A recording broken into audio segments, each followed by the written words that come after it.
Welcome back, everyone, to the Unclassified Podcast. I'm joined here, as always, with Preston Stewart, and today we're talking about Ukraine, we're talking about Israel-Iran, we're talking about this mysterious conflict with Colombia. The U.S. has called its ambassador, and no one knows why. And we'll also be talking about the official death of USAID, and then we have some in-depth questions from y'all we're going to answer. Before we get started, though, did you see the president said he's going to start deporting American citizens? He said we got some really bad people here who were born here. He wants to get rid of them. I think, don't deport me to the south of France, Mr. President. That would be so terrible. Not Italy, not Greece. Oh, is that where gosh. people are going? That's the option. I hopefully. Not okay.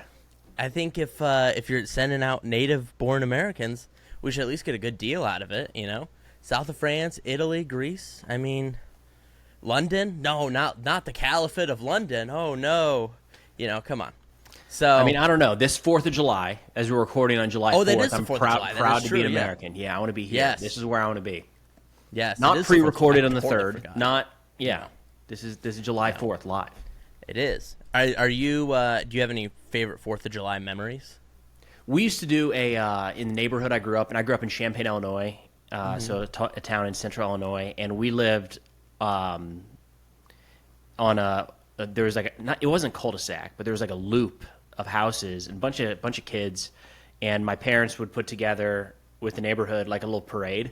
So we would do like a kid parade around this loop, and you'd start at one house, and it was my house, my parents' house, and one other, and you would either start at ours or end at ours, and there'd be like a big potluck at the end, and the whole neighborhood was there.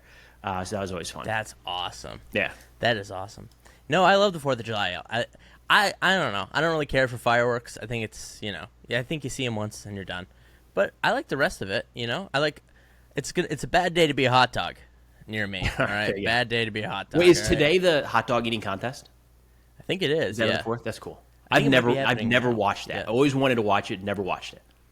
I've watched it a few times, and then you turn it on, and, you give it 2-3 minutes, you go, oh, they're just, They're just eating hot dogs, yeah. they're just eating hot dogs, yeah. There's not much to it. All right. And you're like, all right, well, pretty cool. But let's get into Ukraine here, Preston. What's going on? We haven't talked about Ukraine for a while. I got a new Ukrainian flag here. Love that. What's going on here with Ukraine?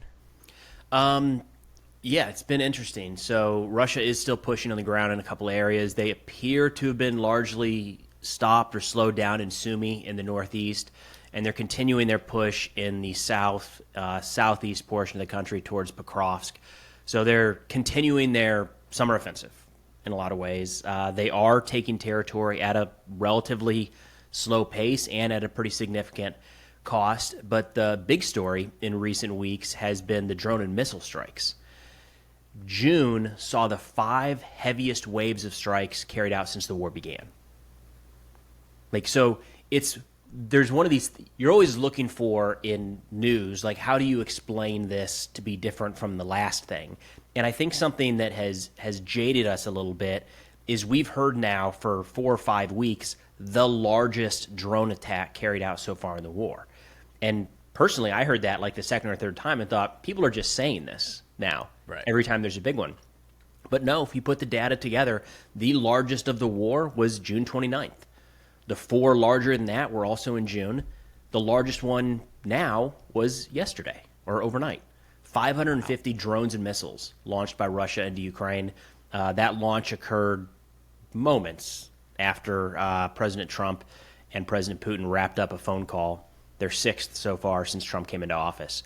So the issue right now is that drone and missile strikes are increasing from Russia into Ukraine, and this comes along some reports that I'm leaning more and more towards this is accurate, but it's pure chaos, that the United States paused or froze some military aid to Ukraine. Absolutely. What's interesting is they keep trying to muddy the waters over like whether it's delayed or not, and it seems like they don't even have a clue. But it does seem the blame falls on one very British-looking American named Elbridge Colby.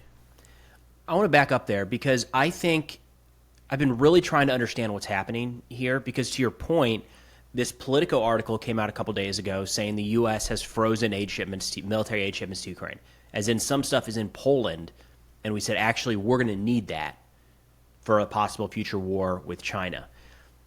But then you had the White House say, yes, this is America first. We need those munitions. The State Department said it's only one thing. There's other things still happening. And then DOD essentially said that's a fake story. It's not true. A lot of this got layered on Elbridge Colby, the Undersecretary for Policy. He's been largely silent. I don't think he's done any media since this came out. But right away, so yeah, muddying the waters immediately of is this actually happening or not? Ukraine, for their part, doesn't seem to know. U.S. lawmakers on both sides of the aisle don't seem to know. Our European allies don't seem to know. We've heard this happen before. And what my gut tells me at this point is it was an order put down. NBC today, just about an hour ago, came out with an article saying that Secretary Hegseth halted the weapons despite military analysis saying that the aid would not jeopardize U.S. readiness. So now we have NBC, the New York Post, and the Wall Street Journal coming out aggressively against this, saying it doesn't make sense. What's going on here? And in this NBC piece, they say the move to halt the weapons blindsided the State Department, members of Congress, officials in Kyiv, and European allies.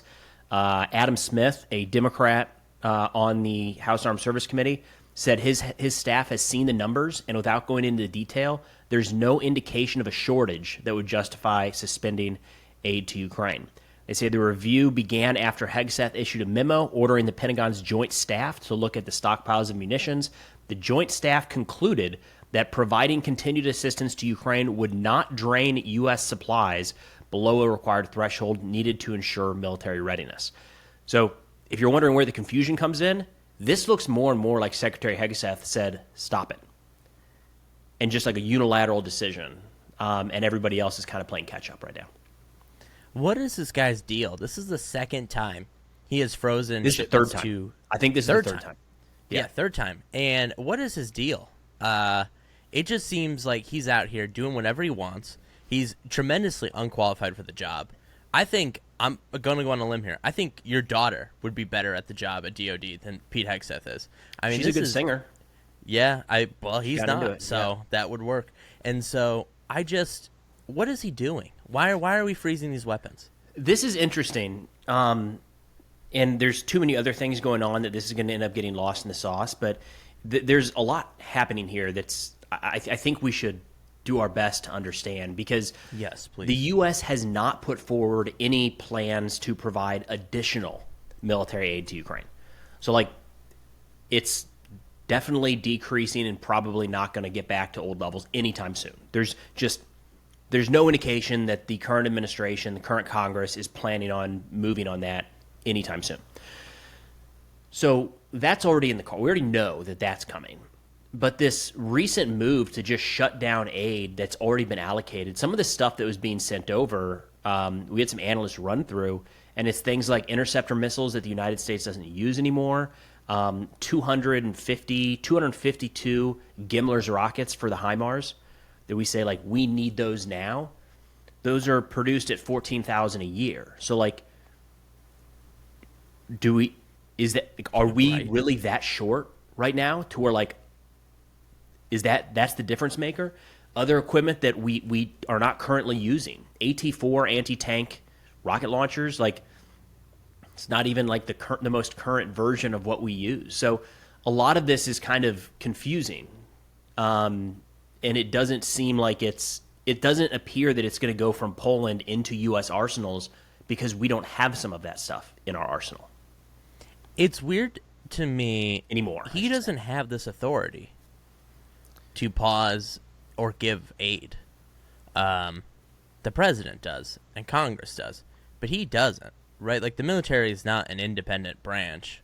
It listens to both Congress and the president. So I don't know what authority he gets, because this isn't even the White House is doing it. This is from the Biden days. That's aid still being delivered. Yes, correct. These are old shipments that had been allocated. In some cases, so the argument coming from DOD right now, which, listen, they're doing more press conferences, props to them, but as they do those press conferences, it's kind of a reminder as to why they probably were not doing them in the first place, because Sean Parnell has been up there in recent days, and my God, it's just circular talking and doesn't answer the questions. So I know that's pretty standard for any press media team, but I don't know, kind of thought maybe it'd be different for no clear reason, and it's the same. Have you watched the State Department briefings? Yeah, it's the same. Yeah, just in circles. She's like a little, but I don't know what she's doing over there. Tammy Bruce, she's like, it is some North Korea stuff going on. And the craziest part, she's not even from the Trump world. She's from the State Department. Oh, so, really? Yeah, I was like, what is going on here? But the issue here is some of this equipment, they're presenting it as we need this. We can't deplete our stockpiles further. But some of this equipment is not coming from our stockpiles. It's under a program where we purchased equipment for Ukraine, either from other allies or purchased it direct from the manufacturer to send to them, which in some cases means Ukraine has been asking for things that we aren't using, or old equipment that we used to send over that they want backfilled. So it doesn't even line up directly with the explanation. It's odd. There's definitely some pushback already that, to your point, this might be illegal. The challenge that anybody's going to run into here is, we saw it with the Middle East a couple weeks ago when Hegseth redirected some fuses for rockets that are used to shoot down Shahed drones. They were set aside for Ukraine. He redirected those to the Middle East because there was an imminent threat against U.S. service members there. Whenever you say that, or whenever you lay that out as part of the argument, it's going to be very hard for any U.S. lawmaker to come out and say, too bad, Ukraine needs it more. Like, any degree of risk to our direct national security, to our service members, is going to override any of this, and I have a feeling that's probably the direction they're going to take it. Right now they haven't. It's just been, our stockpiles are low, so we have to keep this stuff. But it doesn't line up, is one of the confusing parts here. And again, for me, if the debate is ever going to be had, I don't know that it's going to. It probably was had during the course of the presidential campaign. But if there is a debate of should we continue sending certain weapons and the decision comes down no, I would personally disagree with that. But that's one thing. But to your point, Ben, this is stuff that's been already allocated, that's set aside for Ukraine. And right now they're in the midst of a pretty significant fight, dodging these Russian drones and missiles every night. Absolutely. And it's interesting, there's this new article in the South China Sea Post. Morning Post, right? Morning Post, sorry. Get your propaganda outlets straight. Yeah. But they had a report about the conversation the Chinese foreign minister had with the EU's foreign minister.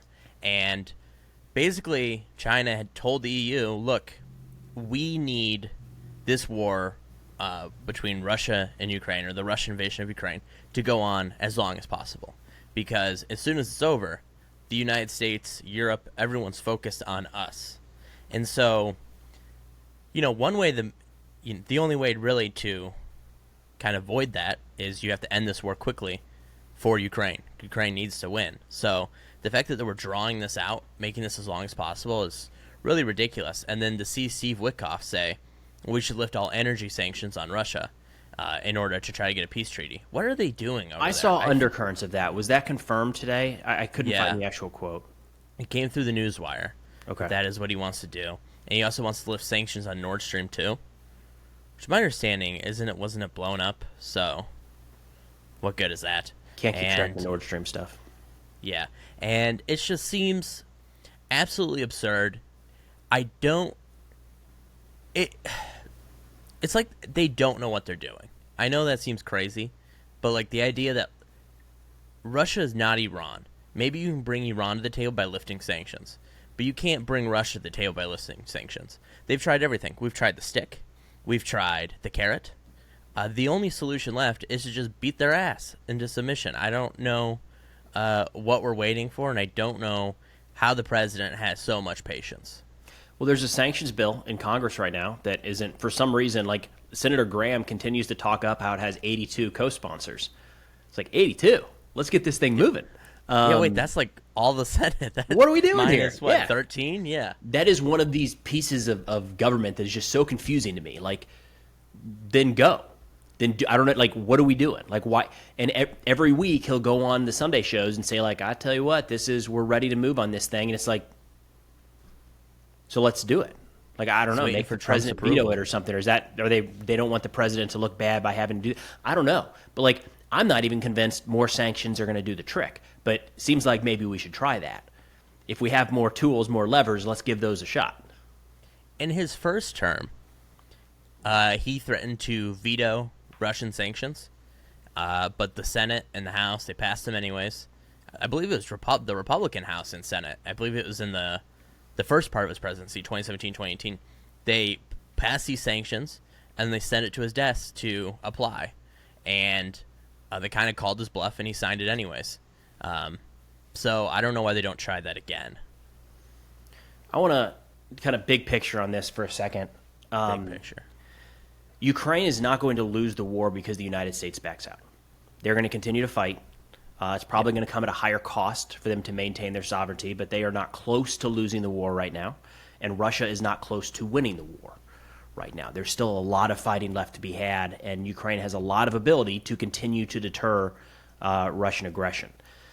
That said, the U.S. backing out does a couple things that I do not think are necessarily in our best interest. It shows that we may not be willing to stand by an ally for very long, which we don't need more of that black mark on our track record. For Christ's sake, that's like the history of the United States going back to, the 1950s at this point.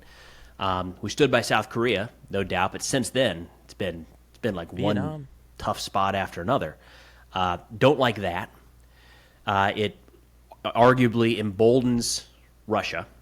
And again, if you just want to look at exclusively, selfishly U.S. interests, it's going to remove us from the conversation, from the table around the future of Eastern Europe and the future of a portion of the European Union. And selfishly, I think that we want to have a stake in that. I think we want to have a say in that type of stuff, and we're going to lose that if we back out.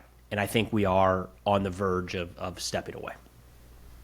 It really, you're right. It is a betrayal of American interests and of American allies. I don't know why we continue to go down this road. It would help, and I think the 2022 defense. What am I trying to say? The defense. You know, National I think the Defense president. Review? Yes, the president. They do one a year, right? Or one a term, and in the Biden one in 2022, he laid out that North Korea, Iran, China, and Russia are all one axis together. Mm-hmm. And therefore, the United States, in order to win, should be the leader of this bloc of democracies. And they lay out tying Europe and Japan together and Australia and Japan together, and then bringing India into the fold, as well as some African nations in Latin America. I thought it was a brilliant plan. This whole idea of like, we shouldn't try to do this all by ourselves. We need to bring everyone into the fold in order to win. And it seems like this new administration, they don't even have a plan, right? It's just like everything, they're acting like everything's individual, right? Like Iran is separate from Russia and Russia is separate from China. No, they're all together. They're all tied. And the sooner we address that, the better. But until they accept that, we're just going to keep doing this frustrating dance of like Pete Hegseth, turns off aid again, or the United States trying to give Russia reprieve because they're going to try to split them off. It's not happening.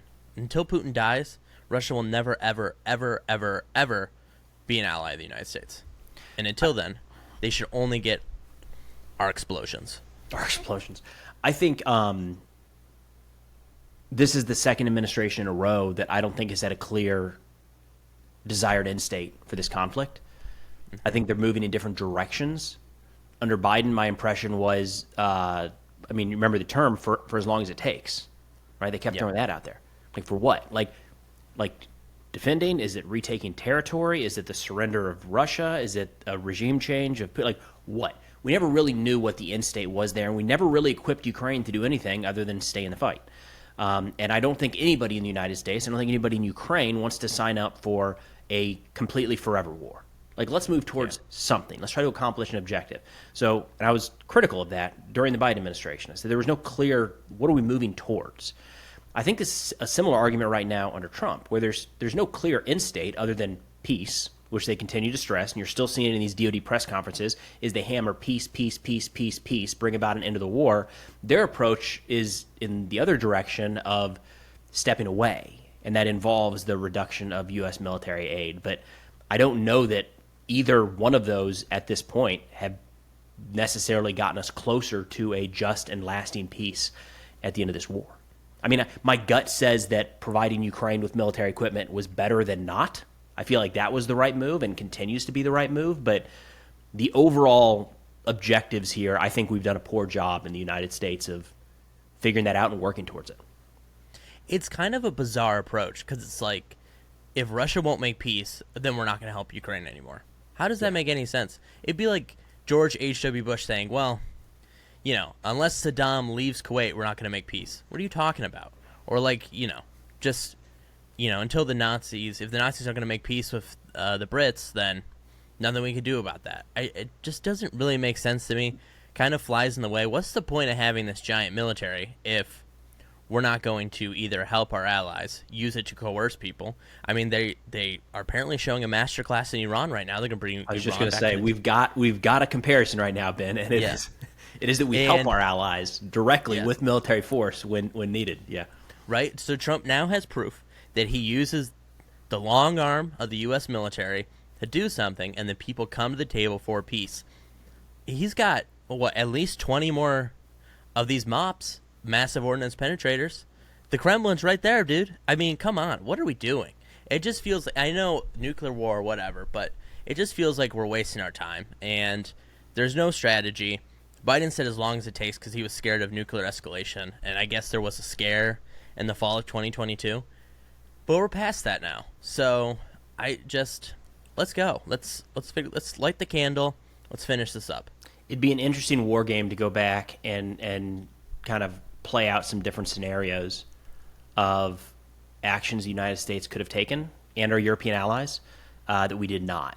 You know, some of the more extreme stuff like shutting down Ukrainian airspace, putting up a no-fly zone over Ukraine in like week 3 of the war, because Russia by that point largely, or pick a date, I don't know that it's necessarily 3 weeks, but early on Russia essentially was denied access to the Ukrainian airspace because they were losing aircraft. And the air defense threat maintained or persisted. At that point, if the United States had stepped in and said, "This is closed airspace. They're not going to be launching munitions into this," still a risk for the United States, a risk of wider war, no doubt. But in retrospect, not as much as we probably would have thought. And I wonder what things like that. It'd be interesting to kind of war game it out and see what that might have turned into. Do you think if Biden and the Pentagon knew what they knew about the Russian military the morning they learned about it on February 22nd, 2022? It's just dawn breaks, and we find out the Russian military is actually not very good at all. This is a dog water military. Do you think they would have, if they could go back, they would have sent troops to Ukraine to kind of stop the war from happening in the first place? Or do you think Putin need to find out that his military wasn't all that either? I don't think it would have been crazy if we knew this, right? Hindsight being 2020. Keep in mind the big threat that Russia poses is not their conventional military. It's like 98% their nuclear capabilities. So that would have been on the mind no matter what.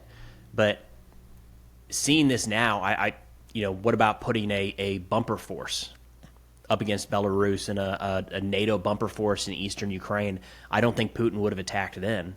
And if we know if now we're looking at the capabilities of the Russian military, clearly, a NATO battalion or brigade in a couple of those areas probably would have been able to hold their own without much of an issue.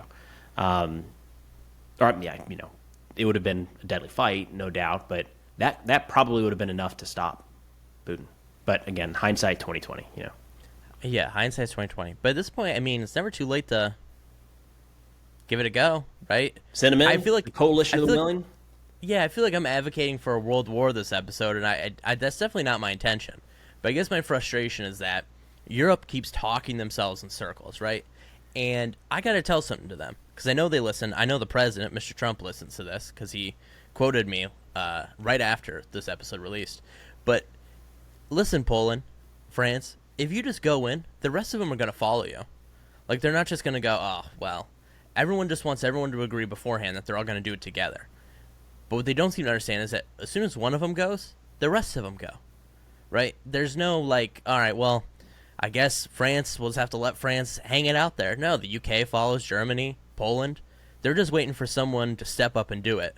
And our boy, Macrolian, friend of the pod, Emmanuel Macrolian, if he would just do it, he could end this. He could end this in 12 hours. Part of the issue here is you said you're not trying to spark World War III or suggest World War, but we're already there. Like, by so many different metrics, this is a world war at this point. And I feel if we continue along this route, when we look back in 10, 20, 30 years, this is going to be the lead-up period. And we're going to say, you know what changed was, I think, when North Korean troops entered the fight in Kursk. I think that's going to be the tipping point, because right now there's the talk of more North Korean soldiers coming in. That's speculation, so we'll see if that plays out. China is kind of suggesting that they're doing what they can to keep Russia in the fight, but not necessarily enough for Russia to win. And then you've got all of the Western aid going to Ukraine, the training of Ukrainian troops in Western countries. Like, so much of the world is already tied up in this in one way, shape, or form, and we're still trying to present it like some random border dispute. Like, North Korean troops were captured by Ukrainian soldiers, killed with American weapons in Ukraine. There are Ukrainian civilians that are being hit every night by Iranian drones. Like, yeah, let's not forget. Yeah, there are British special forces conducting missions in Ukraine and in Russia. At least that's what U.S. generals keep accidentally slipping up and saying. Okay, but lose track of that. You're right. It is a world war. I'm surprised that the reaction from Europe has been so muted, in light of the North Korea being directly involved now for over 8 months now, at least. So I'm very surprised by that. I'm also very surprised that China has not been hit with any sanctions yet, or a ton of sanctions for giving dual use materials to Russia. So I don't know, it feels like we are in, like before, not everything is World War II, but it is really the only reference point we have for something as big as this, I guess, outside of Korea, is that, that point during World War II where Germany and the United States were at war, undeclared war in the Atlantic? It kind of feels like that right now. Would you agree with that? Yeah, my gut tells me that peace is nice. Like, we know that. We've had this era of the long peace since World War II, as it's called, and it's, been far from 100% peaceful, but the idea is it hasn't been a global war. Nothing like World War II has kicked off in the 80 years since, and it's been pretty good for most people around the world. And we still today, I would argue, are not really feeling any effects of the Russian war in Ukraine at all. Like, maybe you can get at something with some of the gas prices, but like, it's just not affecting us all that much. And I think there's probably a desire around the world for the people not involved in this conflict directly to say, kind of like how I deal with projects around the house. If you ignore it long enough, it might just resolve itself and we can go back to normal. I think that is true in the United States. I think when I talk to Europeans, when I say European, I know they don't like that term, but I'm not going to list off all the countries there. When I talk to people from Europe, I think they feel it deeply, and I think there is a sense of fear. I think to them, they do feel an impact. They do see more Ukrainian refugees. They do see, sometimes more Russians. Their own economies, at least from time to time, did go under a recession at the beginning of this war. So I think they do feel it. Here in America, we don't feel it, but I think in Europe they do. Maybe the rest of the world doesn't, but I think there is something going on there. But the fact that Europe's the one who feels it the most and they still haven't done anything outside of giving aid is a bit puzzling to me. I mean, I think that's the majority of our audience knows that Europe has done stuff, right? That's you're exaggerating a bit there. Well, I mean, they've given aid, they give intelligence. What I mean is do something by Boots on ground aircraft overhead. French jets shooting down Russian drones like they shot down Iranian drones headed towards Israel. That kind of Yes. Yep. Make no mistake. The EU has given, I believe, more aid than the United States at this point. But it's your backyard. Why are you shooting down, like you said, why are you shooting down Iranian drones for Israel when you could be shooting down Russian drones heading for Ukraine? What are they going to do? They're going to complain about it? I mean, come on, folks. Here, I got the solution. Let me I'll solve this real quick. Yeah, no problem here. This is going to be a win-win for everybody. We're going to ramp up, create new. Wasn't the jobs report bad in the United States recently? Let's fix that. We're going to ramp up jobs here. We're going to start producing a nonstop stream of Bradley fighting vehicles, HIMARS, Gimler's rockets, and Patriot interceptors. Those are going to be the priority. Those are going to be built and manufactured here in the United States, and they're going to go on sale 10% off to any one of our European, especially NATO allies, 15% off for NATO allies, with the confirmation that a percentage of those will be dedicated to Ukraine. We'll sell them, mark them down a little bit, and let's put Americans to work a lot. Let's employ 100, 200, 300,000 in the next year. Let's pull in some of that revenue from Europe, buying a shitload of American defense products, and then they can give it to Ukraine because it's right there. Well, so we just got a message from Versailles. In response to that, they said they vetoed it. They said there's not enough investment in the French military complex. Son of a bitch. So no aid can go further. Sorry. Oh, no, I think you're on to something there, though. Why not just sell it? That's the argument that Ukraine is making right now, is they're saying, we don't want gifts. We will buy it. We are ready to buy it. And, look, Ukraine's buying power is pretty limited right now. Especially, it's always been limited, but especially now compared to the rest of Europe. Why not just say, hey, Germany, you want 500 Patriot interceptors? Here we go. We'll churn them out. We'll reallocate resources right now. You know how much money there is in defense?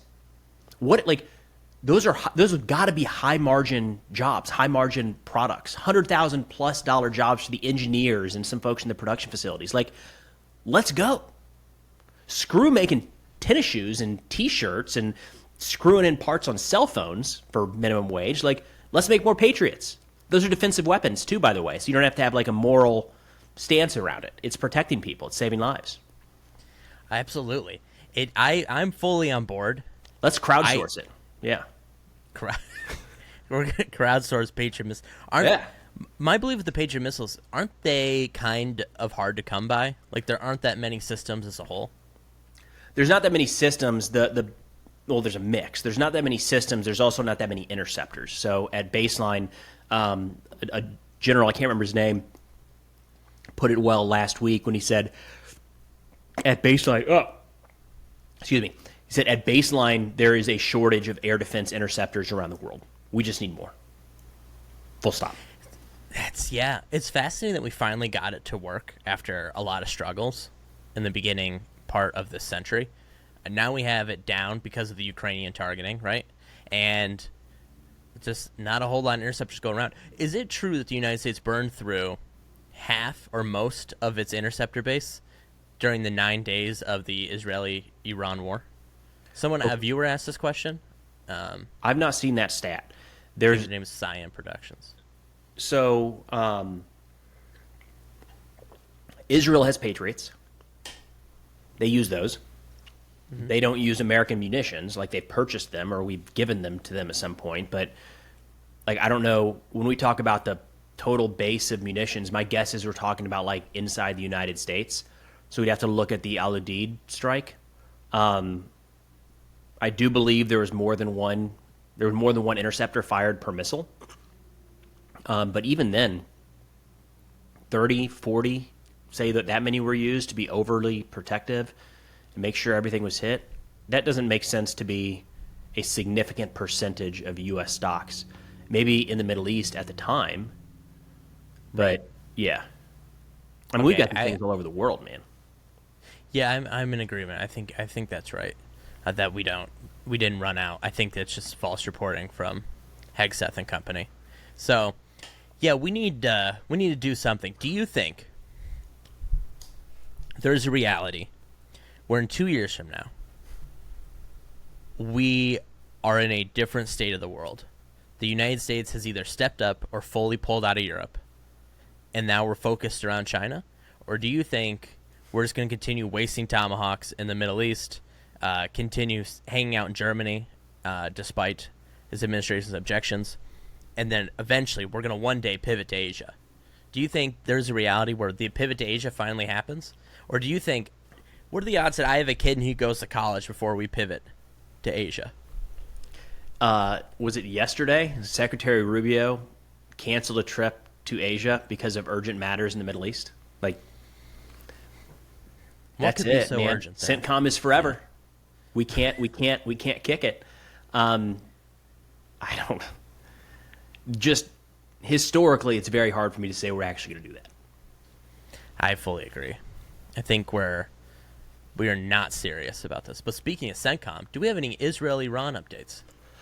Yes and no. We've got some battle damage assessments from the facilities. The bottom line there still is, and I like the IAEA head, Grossi, I feel like he's done a really good job of being really objective with this.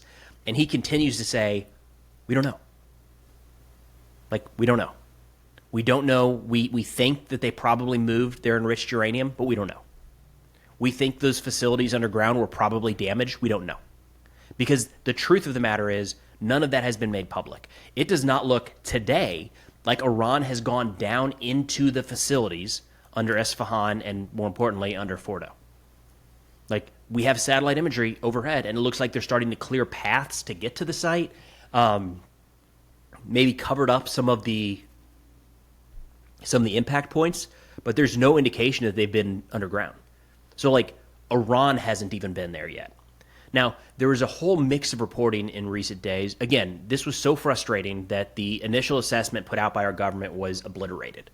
Because the correct assessment, I'm willing to stake a lot on this, was we don't know.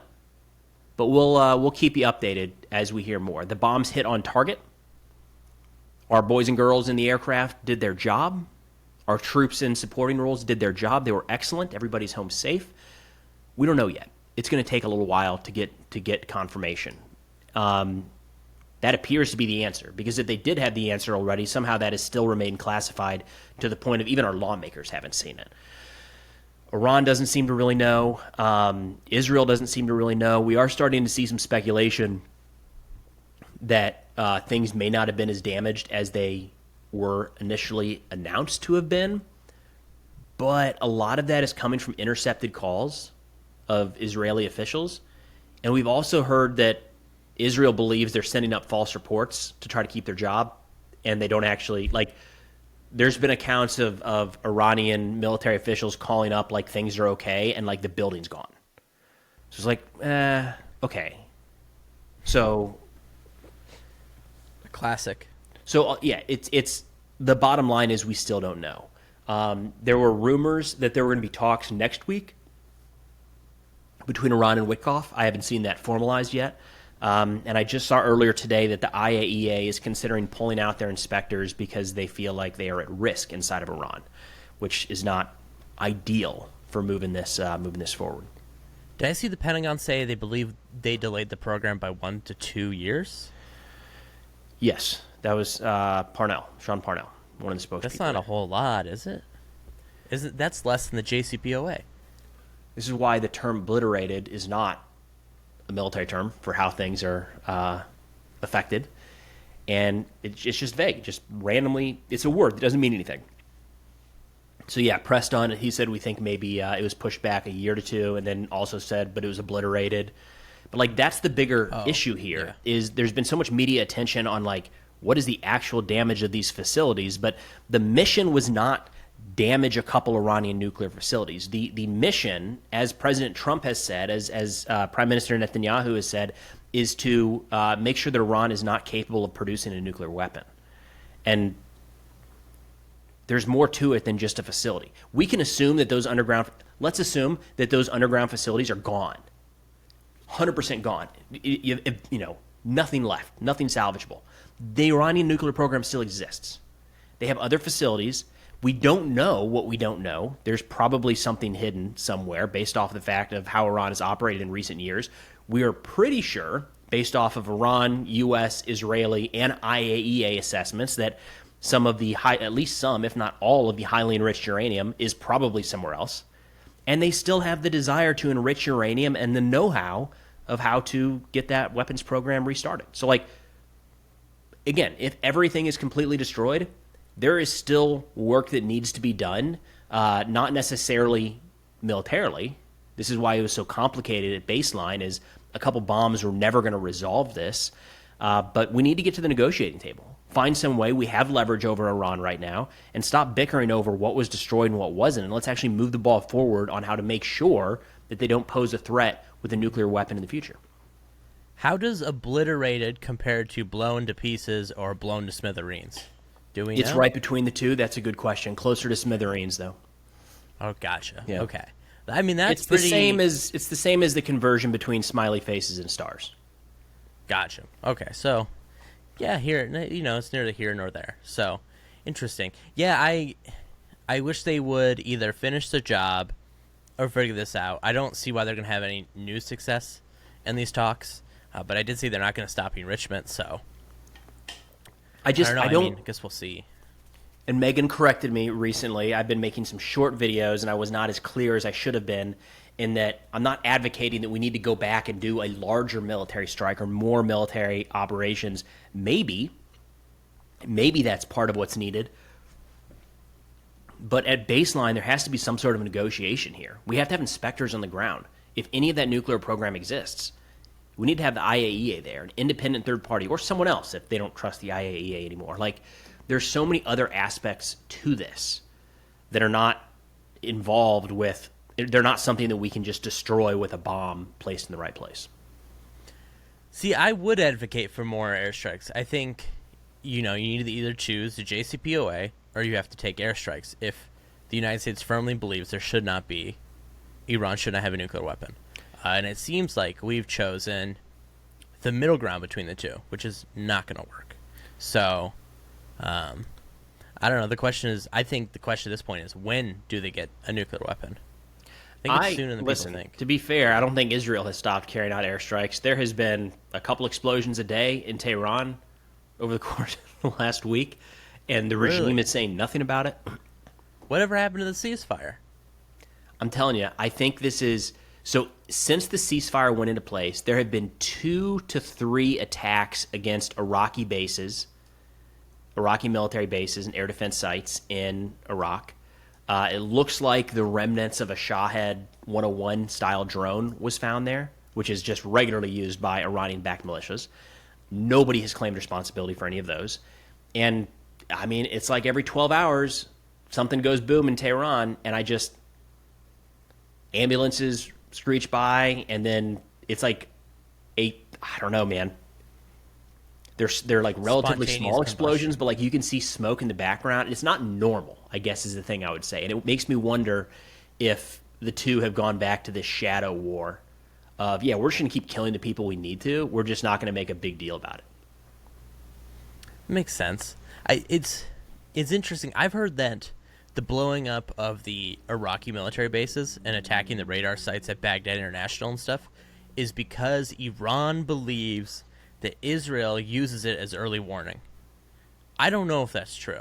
It does feel like one of those random conspiracy theories that a guy in a field comes up with, but they seem to think that's true. And after they blew them up the night of the ceasefire, Iran saw great success. At least a lot of their missiles got through.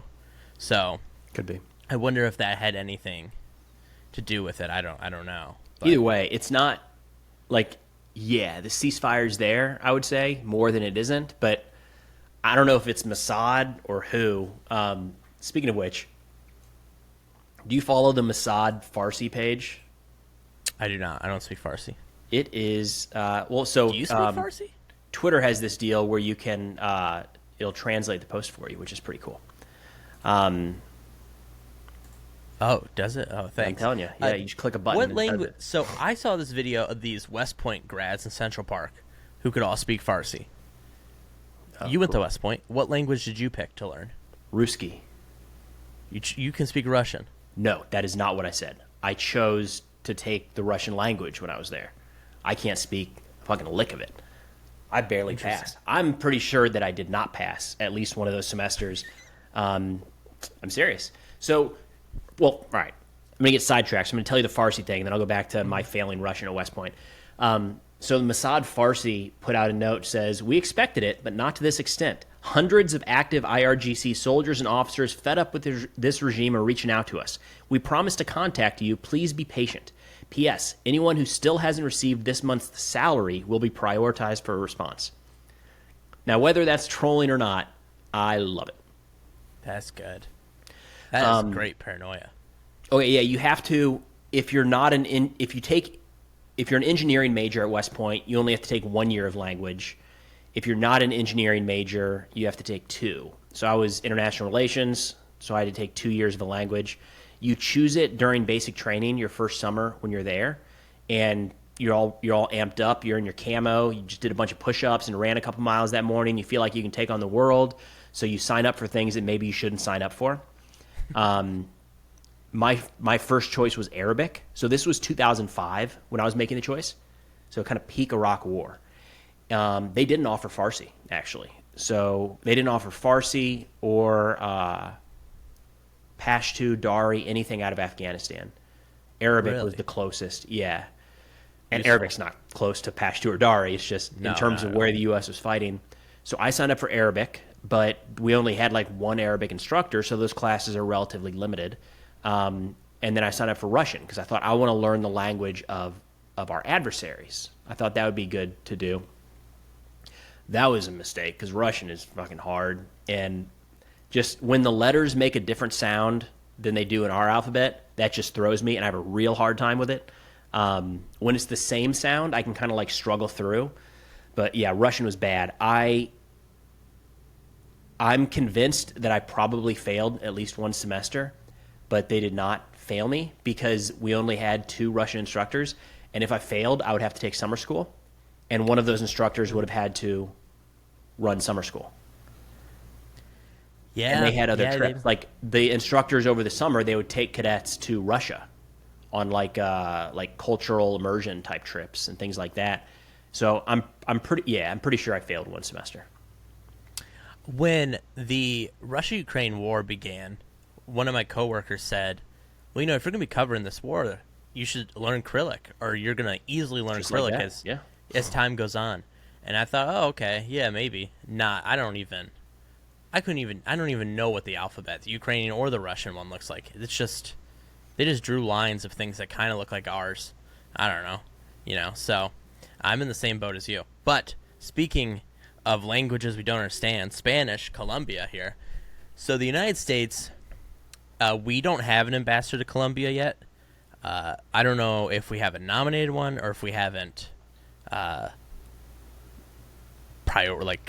approved them yet. I don't know what's going on. New. Like, was there an ambassador and they rotated out, or? Yeah, so I'm sure Biden had an ambassador to Colombia, or Trump 1 did, and then they left, and now we just have the charge d'affaires, or however you say it. It's like a pseudo ambassador at this point, who is not confirmed by Congress and is not the acting. So Marco Rubio releases a statement. He says, "I've recalled him for urgent consultations after, he called it inappropriate, he really dramatic language over something that senior government officials in Colombia said." Now, I've been digging through Google searches in Spanish. I've looked in English, and even Fox News is saying, we have no idea what this is about.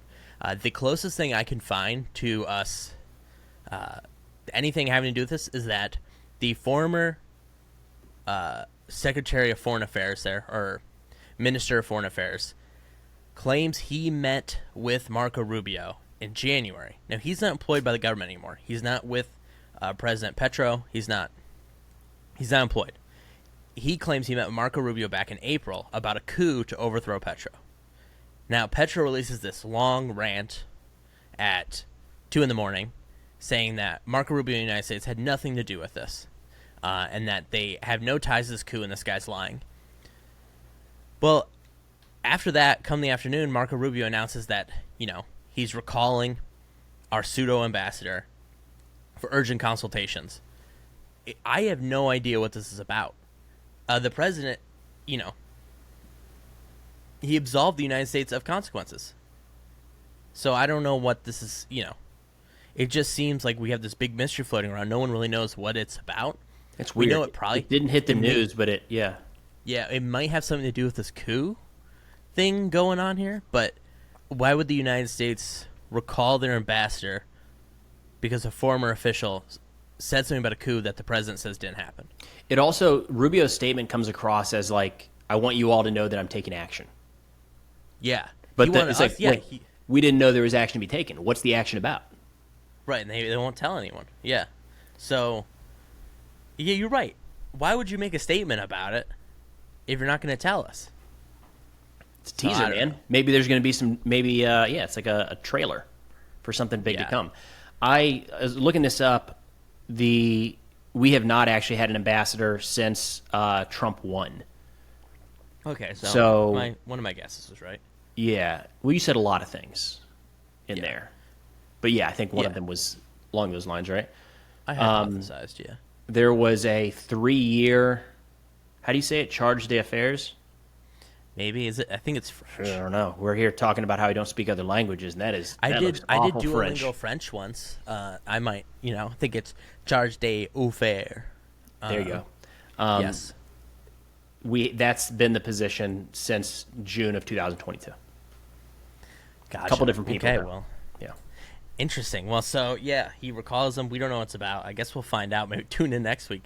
But speaking of bad decisions, the USAID is officially dead. They have not gotten congressional approval, but they have seized all operations, and it is now dead. So, Bill Gates tried his best. He met with Trump after the Elon fallout, and he tried to get USAID to come back again. He offered to pay for most of it. They said nope. Devastating not just for the United States soft power, but devastating for the global community. Millions of people are going to die. Millions of people are going to get preventable diseases. And worst of all, our farmers are, not going to have as much money because they're not getting paid for this excess food that they made. The United States government came to them and said, hey, we're going to send this much soybean, we're going to send this much wheat to this African nation or this place in Latin America, this place in Asia. We're going to send all this, and so we're going to pay you this much money for it, and then just ship it over there. That's not happening anymore either. They still have not given an official reason why. It was an Elon Musk action, and it just seems like they're doubling down in their typical, we don't admit mistakes at all. So no USAID is going out anymore. And I'm talking to people who work at nonprofits, global nonprofits, and they're saying, well, we don't really know what to do. They say it just seems like it'd be a better bet to work with China or Germany than to work with anyone else. And I tell all of them, I say, I go with Germany over China, but a lot of them say China's offering a ton of money. If I was China, I would be. Yeah, and I just think, what are we doing here? It's such... You've fallen out with Elon. Bring it back. You could be the hero of everyone, but, I don't understand what the logic here is. They haven't even given an official reason, as far as I know. Well, I think the impacts here are small in terms of domestic politics. I think that's the thing. We're talking about a very immeasurable international soft power, and if you say you can be the hero and bring it back, but like the hero to who? Like a small group of people inside of DC that recognize the importance of our soft power projection around the world, and then of course to the direct beneficiaries of this aid, no doubt, but purely political. That's true. I just don't know that moves the needle either way. Like, it served the purpose of, you're still seeing not articles, but random threads on the internet about how USAID had unlimited funds and was just laundering money and propping up all sorts of illegal stuff. Like, that's the narrative that's been spun out of this. And now people can say, well, we shut it down. It's no more. And I think that probably does more for a segment of the voting base than bringing it back would. Yeah, it's absurd. You're right. I mean, it doesn't affect them at all domestically, but like for $5 a year, we were saving millions of lives, and now we're not. And I don't quite know why. And they haven't even given an explanation either. So I liked formal. There was one aspect of this that they were, because it's not all aid is gone. They have kept some programs, and they've rolled it into the State Department. I've not seen a number as to the percentage of that. I mean, it could be 1% for all I know, but some portion was moved directly to the State Department. And Secretary Rubio put out a post recently saying they're renaming or kind of rebranding all of these different sub-organizations under USAID to be the U.S. State Department. And I was thinking about this. I think I like it overall. So instead of the International Organization for Voting Security, it's the U.S. State Department. So it's not confusing about who is funding that clinic. It is not confusing about who got that life-saving aid. It's not confusing about where did that food or water come from. There's an American flag right next to it. I like that. I think in the cases where, we wouldn't be able to get it there because the local population is hostile towards the United States, what good is it anyways then? Like, so if it's hostile and we can't show the flag at baseline, it's kind of like, they're never going to find out that it's the United States doing it anyways. So I don't know. I like that piece, but minor details among everything else. Yeah, I've always thought, I get your point, but I've always thought it said more about us as a nation that when national disasters happen in Cuba or in Iran, that we secretly offer aid, that we'll remove the American flag, we'll give it there just to make sure people are all right. I've always thought that said more about us. There's a Harry Truman quote, and he said, "I'd like to think America's the only nation that completely defeats its enemies and then holds their hand and brings them back into the global community as friends." And I think that should be our guiding philosophy, right? And so, I don't know. I get your point, but hopefully they do fix this. I'm doubtful, but we'll see. I mean, Marco Rubio, if he's still in there, if he's still in that body, hopefully he can get this worked out and he can remember who he was. But we do have questions from the audience. We haven't taken them in a few weeks because things have been bananas, all right? But this week was kind of less bananas than usual. So this person said, "Can you please talk about the poll by the Pew Research Center that shows that favorable views of the U.S. have decreased significantly in G7 countries?" And so I have the poll, and it seems like the United States has really decreased. Our view of the way other countries view us have really decreased. Now, it is important to note that the United States, when they do these polls on how do you feel about other countries, Americans seem to love every country. You could ask their opinion on Iran, and it would be 70% positive. I don't know what's going on there, but it's just like the only country that ever has a negative view is like North Korea. And even they have like 20% are like, oh, I'm sure the people are nice. But here we have these percents are people who have not favorable views of the United States, or less have. These are the people who have favorable views of the United States. 34% of Canadians, 33% of Germans, 36% of France. Is this French? It is just French. Yeah. 47% of Italy, 55% of Japanese people, and 50% of Brits. All right. Japan and the UK coming in strong. Thanks for keeping us afloat there, guys. Yes. Now, the biggest spread, the people with the most negative opinion of the United States are Canadians. Now, what do you? I mean, talk about it. I mean, this shouldn't be shocking at all, though. Like, it's interesting to see the numbers, but it's not all that surprising. I mean, what has the United States done in the last 6 months to really endear us to anyone around the world at all? Mm-hmm. My guess is Israel, maybe on this list, might have improved, especially after we hit Iran. But they're outside not a G7 of nation. I know, but I'm saying, like, in terms of all countries around the world, I'm hard-pressed to look at any singular country. It's just, I mean, we've been very transparent about this, too. Whether you like it or you don't, the America first. I mean, from the get-go of this campaign, before the campaign even started, that was the focus, and that's been what they've done with everything. So, yeah, I mean, I don't like this. I wish these numbers were different, but it's not in the least bit surprising, unfortunately. Yeah, I think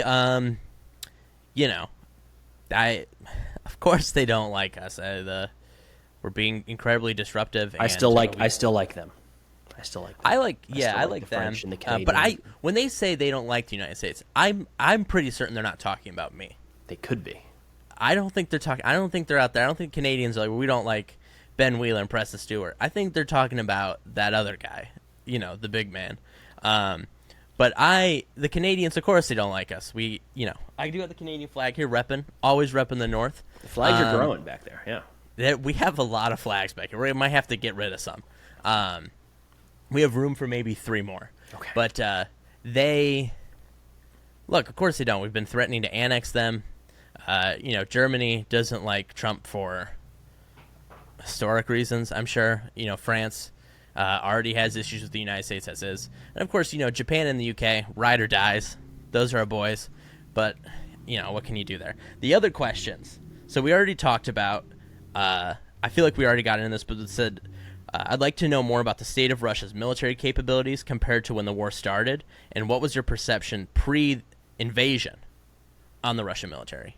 I'll take those in reverse order. Pre-invasion, we had all those charts of Russia is a near-peer adversary, was usually the term used in the United States, so not exactly one-to-one, but very, very close. And that just fell apart right away. I would say probably took 6 months to really register because we had hyped up Russian conventional military capabilities for so long that, at least speaking for myself, it felt like this cannot really be what we're seeing. There's something wrong here. There is always the narrative of Russia is just holding back and wait for the main force to attack through the Donbass, or that was a couple of weeks in, or they're not allowed to go all out. And in retrospect now, we can see that they were. They were trying to win this war from day one. The Russian military, so we greatly overestimated Russian conventional military capabilities, greatly underestimated Ukrainians' capabilities to repel that advance. That was a shocker across the board. I don't know where that fault lies. I've said before, I think it's probably better to overestimate than underestimate, but holy shit, we missed that one. In terms of how they've changed, it's a drastically different military today than it was at the beginning of the war. At the beginning of the war, they were heavily reliant on air power. They were removing, not like the United States would be, but a lot of close air support, strikes deep inside of Ukrainian territory, a lot of helicopter transports. That's completely shut off over the battlefield. So we've seen a lot more. They've gone from trying to conduct large-scale assaults with tanks, infantry, supported by artillery to a degree, down to very small squad-sized movements.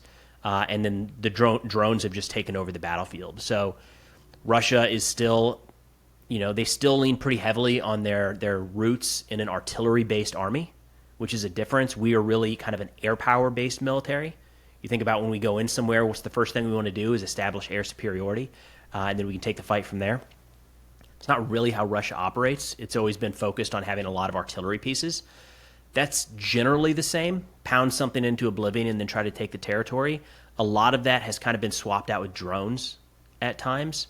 But, yeah, very, very different now. Much smaller scale. 5, 10, maybe 20 people in an assault, and just constant assaults all across the front. It's a unique military right now. Do you remember those Call of Duty and Battlefield games where the Russians were so good they had pushed all the way to Paris and they had invaded New York City? Yeah, not anymore. They're yeah. Dog water. My opinion is Preston, so I agree with him. It's the nuclear threat. That's the thing. When you look at Russia, it's the nuclear thing. That is it. More, it's becoming their capabilities with these Shahed drones because they're just able to outpace interceptor production. But it's the nuclear weapons. We've talked here before, talked regularly about, whenever there's the threat of what does Russia do after Ukraine, it's try to rebuild their army for quite a while because they've been absolutely destroyed in terms of their fighting capability. Looking at something like a Poland, Estonia, Latvia, or Lithuania, it's just, yeah. So the other question is about our thoughts on the big, beautiful bill. Preston, lead the way. I'm going to defer mostly to you on this one, Ben. I I hate American politics so much because it feels like there's some deadline and some crazy, oh my God, it comes down to the last moment. This is their entire job, this thing. Like, so you've got these dramatic speeches at the last minute and people coming out strongly in one direction or the other, and then they just vote completely contradictory. I don't know what that is about at all. But it appears that it went through the Senate, went through the House. Sounds like it's going to be signed today by President Trump. My understanding is the celebration side of this is more funding for ICE and Immigration and Customs Enforcement and border security, and then a tax cut. But then there seems to be a much longer list of possible drawbacks to this bill. But Ben, you're the domestic politics guy. What you got? I think it is the worst bill in the history of the United States. People say, what about the Indian Removal Act? What about the Chinese Exclusion Act? I would say we knew how those turned out. We don't know how this is going to turn out. And this is going to add $4 trillion to the debt very quickly in a period of high interest rates, which is brutal, right? I mean, you can't be borrowing that much money during high interest rates. That's crazy. The other thing I would say is it cuts 20 million people off of Medicaid, nearly 20 million, kicking kids off SNAP, and then who's getting the most tax cut out of this? Just billionaires. They're just looting the treasury before this ship sinks. I don't quite understand the point of it. And then we're also just handing China the future. We're killing off our solar, we're killing off our battery, we're killing off renewables, all of it. China can't believe their luck. They're getting rid of electrical cars and automated cars. Oh, what are they doing?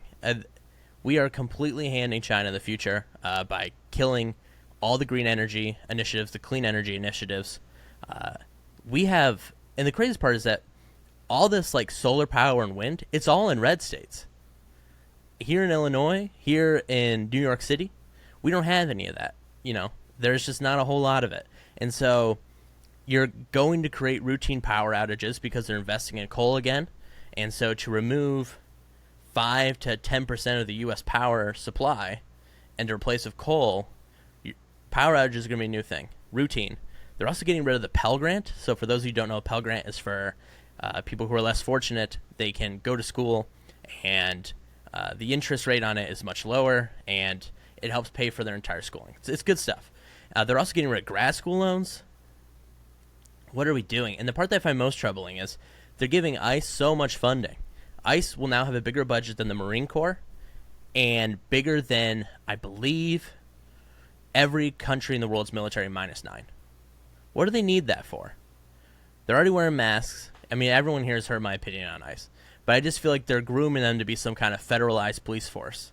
And we don't have... Bro, that is a huge agency. I didn't realize it was that big. That is massive. So right now they're at, I believe, $10 billion. And after this bill, they will have $150 billion, close to $140 billion. They're going to 15x the budget? Essentially, yeah. This is going to be ginormous. It's bigger than the Marine Corps. It's bigger than most countries' militaries. And so... In terms of budget dollars, not in terms of personnel. In terms of budget dollars right now. Jesus, but they plan to, I think, 40 times their personnel. ICE could be in NATO, man. They might hit that 5% number. You'd think. And so my question is, what do you need all these people here for? There was estimated there were 8 million undocumented people in the United States. How many more people do you need? And so I don't know. Maybe I'm being paranoid, but I think they're grooming them to be some kind of federalized police force, Chinese, Russian style, and I don't like it one bit. And they don't seem to back down from these masks. They're not backing down from any of it. Don't like it one bit. And now the other question someone asked of us, what do we think about the Marines in Florida being used to help ICE?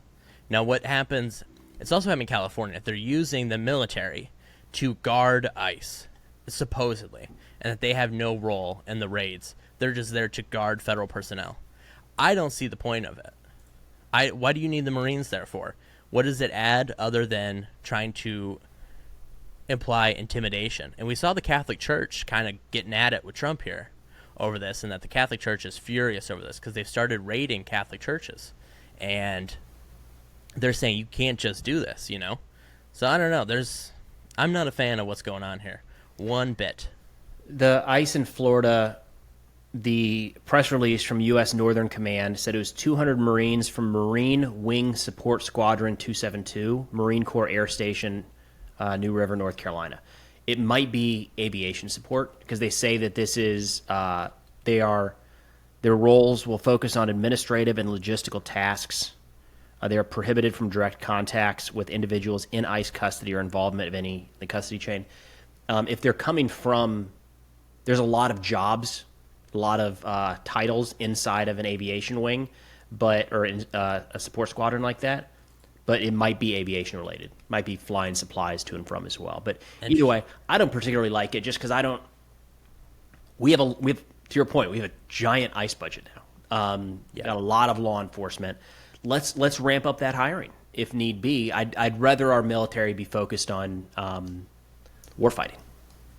And when need be, in times of emergency, we are able to tap into the National Guard, at times the Reserve. A little frustration I've had is I think at times we've expanded that, it recently expanded that term emergency out to where maybe it isn't necessarily what we would think. You know, the protests in LA, I don't know that was on the same level as like a hurricane that rips through Florida or something, but they're still there. They're still deployed in California. I saw a great post the other day of all the administrative trouble they've gotten in. It's just straight up military stuff. Like, it's hilarious. I will say, you know, I have always thought the Third Amendment was a little ridiculous, but the fact that these National Guard troops are kind of just stuck on federal property, have to stay on federal property, a little funny. Yeah, they kind of thought that one out. Yeah. You know, the whole. I always thought, I don't know. What does he mean? Soldiers can't quarter in their houses without our consent. What does it even mean?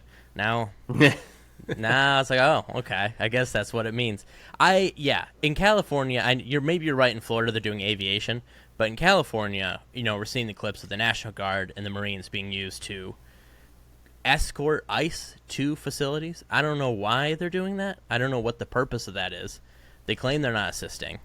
I don't know. Yeah, personally, I feel like that's such a risky precedent to begin that it's not something that I would rule out entirely, because we do have a lot of very, very capable people in our armed forces, and there's situations where you would say, what a waste. Why not? Especially natural disasters. Like, yes, pull those people in. They're ready and able and like capable of doing this stuff. It would be a waste to not put them to work, to do something they want to do to help protect their fellow citizens. So there are 100% times we should be leveraging this incredible asset that we have that is our men and women in uniform. I just feel like, personally, I don't know that the LA situation warranted that, given how extreme of a look it is, you know? Yeah, well, I mean, as Trump said yesterday, if he hadn't sent the Guard in, all of LA would have burned down. So, big if true. And I will say this about ICE. My complaints of ICE would not be as drastic if they would stop arresting U.S. citizens randomly. It is what I like to call assaulting an officer summer, because ICE has no authority to arrest U.S. citizens. So they just charge everyone with assaulting an officer, and so then they say, there's a 700% increase in assaults on ICE agents.